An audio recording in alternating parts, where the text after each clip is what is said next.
Can ladies be preachers? This is a question I've bumped up against a lot of times as I've discerned my own calling to work in ministry. And today's reading is one of those texts that put the whole thing to rest for me. Today we're reading the resurrection story in John 20, starting in verse 11, where Mary Magdalene is sitting outside the tomb mourning the loss of her beloved Jesus. She's crying there outside the tomb. And the gardener, or who she thinks is the gardener, appears, and through misty eyes, she says, "Just tell me where they've taken the body and I'll go get him myself." Then Jesus speaks her name. He says, "Mary." And she sees that it's him. And she rushes to him and holds on to him. And listen to what Jesus says to her in John 20:17. Jesus said, "Do not hold on to me, for I have not yet ascended to the Father.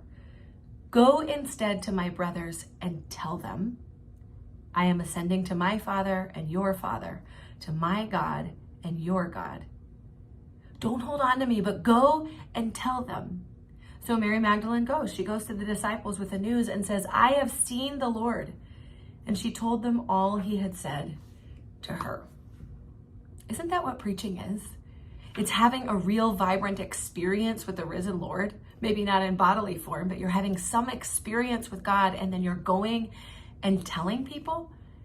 That's what preaching is. And here Jesus says, go and tell them. Don't hold on to me. Don't cling to me. Don't stay here. Go and tell what you have experienced.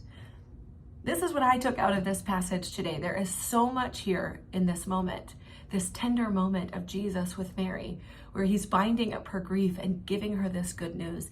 And she has no choice but to go and tell everybody about what Jesus has done. What about for you?